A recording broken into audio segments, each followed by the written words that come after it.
Let's start it. Let's get started. Let's get started, baby. Week, what was that? Oh, who cares?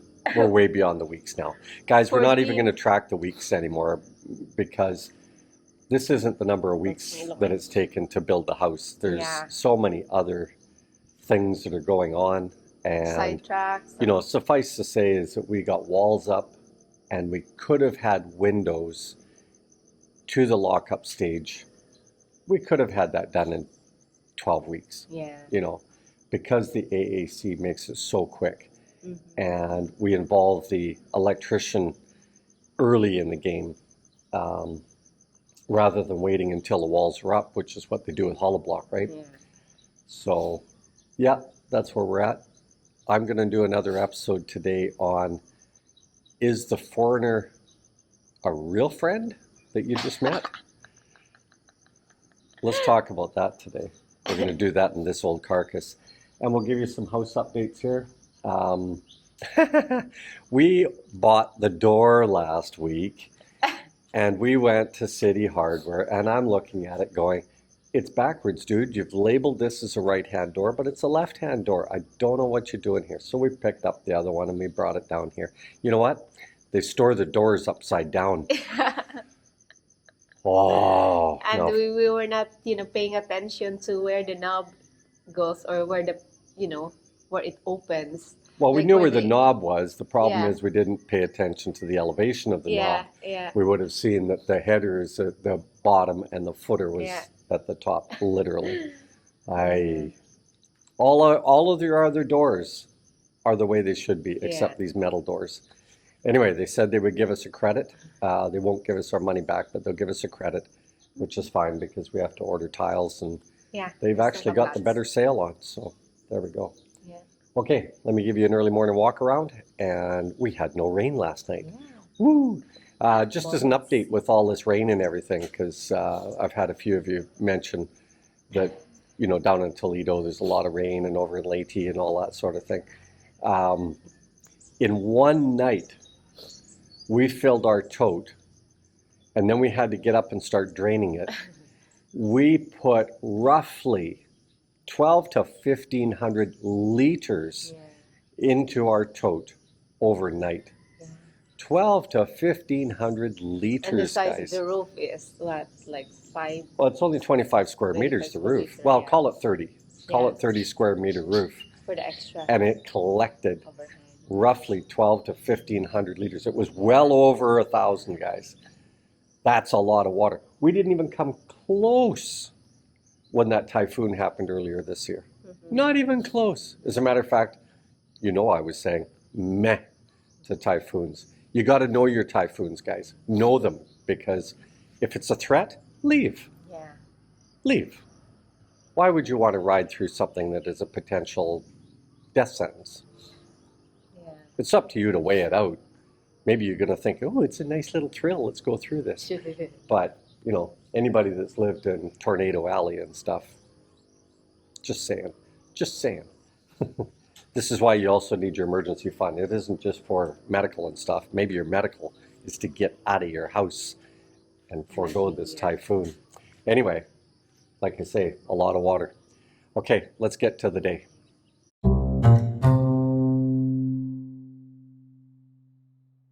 This old carcass does use tools, guys. Okay, Lynn and I are going to make an announcement on Saturday. Announcement? What is that? You know what it is. We've had a lot of rain-soaked days here, and we're getting a lot of contractors in right now to get this thing done faster. Yeah.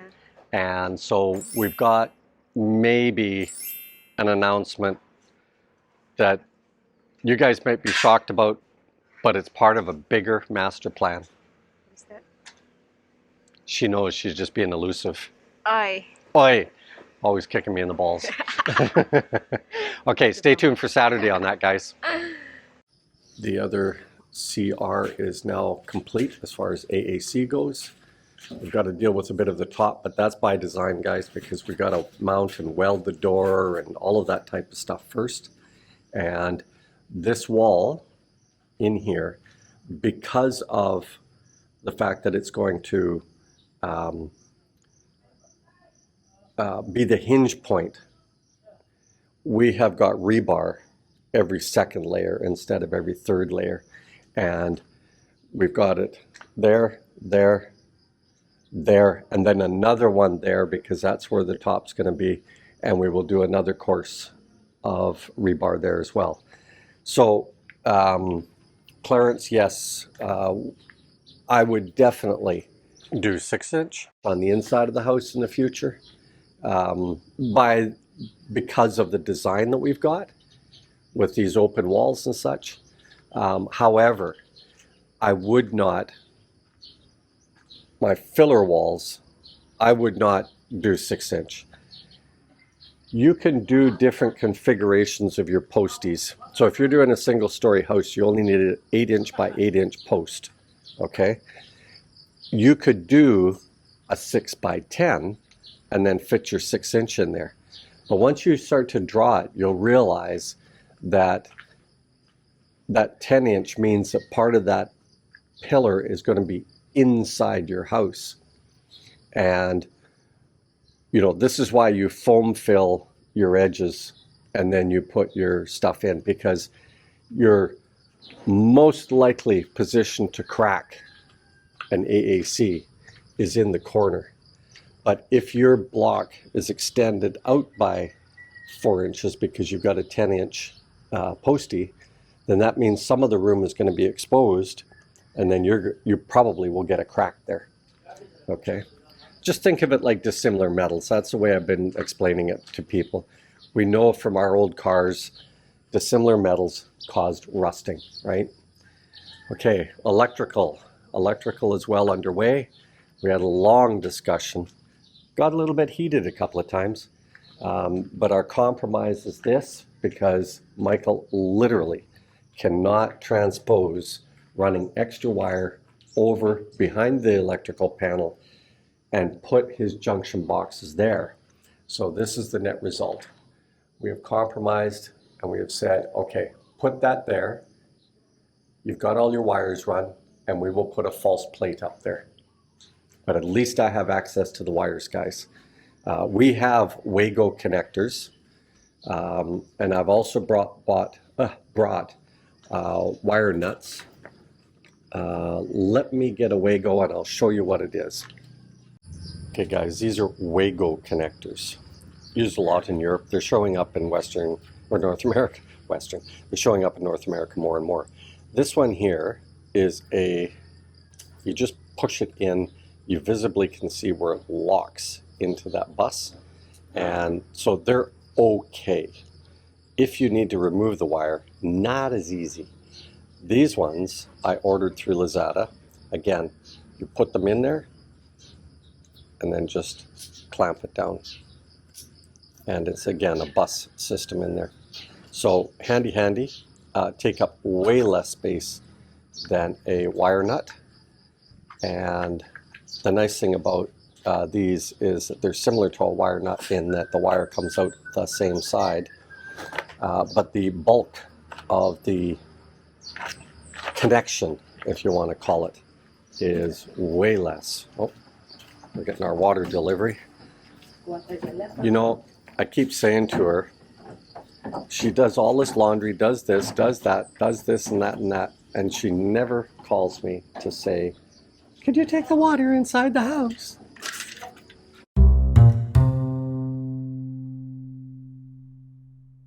Is that foreigner you just met your friend?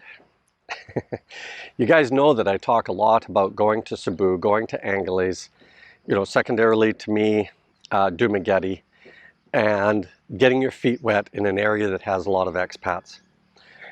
The only thing that you know about that expat that you've just met, the only thing that you know is maybe his presence on YouTube, and the only other thing that you know is that he is a foreigner, or she, and that's all you know. So you're comfortable in an environment where everybody else sort of makes you uncomfortable as far as finding a friend goes, especially in those early days. But what do you really know about that person? So keep it in this perspective. How much of that did you share when you were at work? Did you share with your coworkers and your neighbors how much you made? I'll bet not.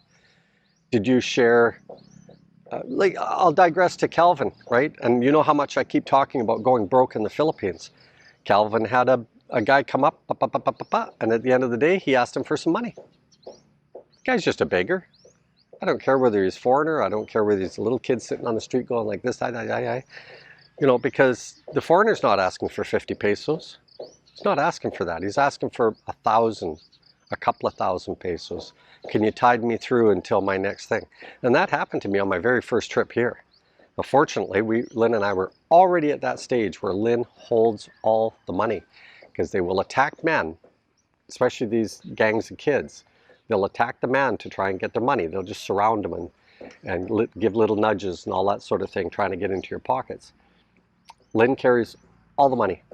There, I've exposed something to you. But be very, very, very careful of the foreigner. You know nothing about them. Nothing. You don't know their circumstance as to why they're living in the Philippines. You don't know whether it's financial. You don't know whether it's legal. They could have legal issues back home.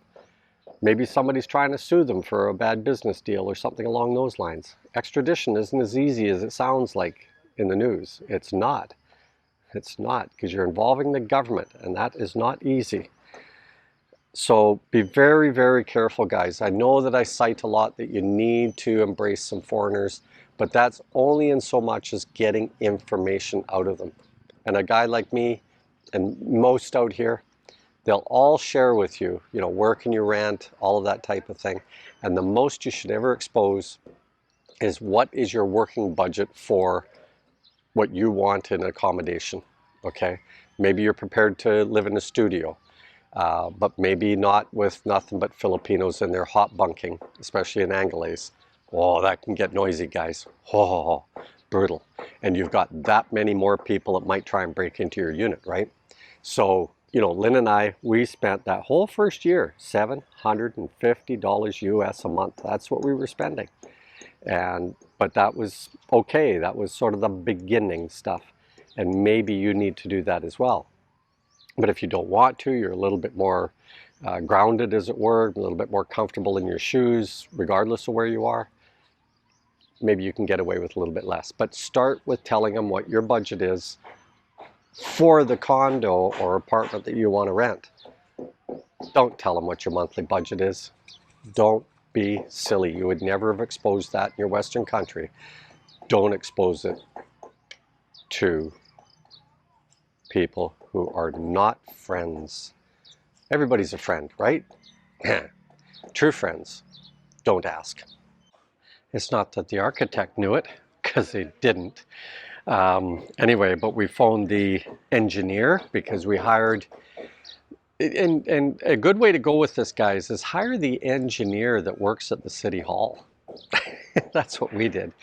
We hired him really just to take my drawings, cut and paste it, put them on some blueprints. Yes, they do old-fashioned blueprints.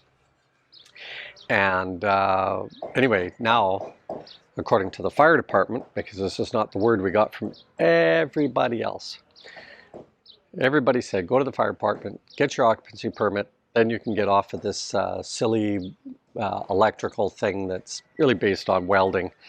They want to know how much power you're consuming by welding. But anyway, finally, I knew it. They are more Western in a lot of this stuff than you realize. Yes, you have to go see your engineer. Not the one that did your drawings, but the one that stamped it for your permit, and get that, and another office manager. I think there's a total of 3 signatures there. You got to get them all in the office on the same day, or you got to chase them all down. Biga. Anyway, Lynn's on her way down to do that, and the guys are without power.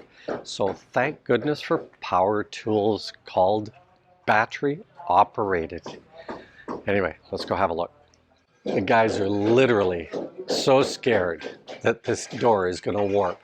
There is so much steel in here, guys. Look at this. Not only is there the postie, then there's 2 inside the door, then there's another one outside the door, then they've wrapped it, then they've tied it, then they weld, and Joseph is still shaking in his boots that this whole thing is going to No power. not fit when it comes in. Yeah, only battery tools right now.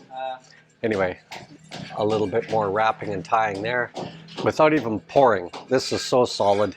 It is ridiculous. But when they did the door, they are, again, you know your provincial crew, and they are used to dealing with wooden doors, because if it don't fit, they just take a wood plane out and fix it. This door here, this is so bastardized in there. Oh my goodness. Look at the gap on the top, and there, and there. And it's spring loaded, so it wants to peel back. Ah. This is the fun, guys. To me, this is the fun.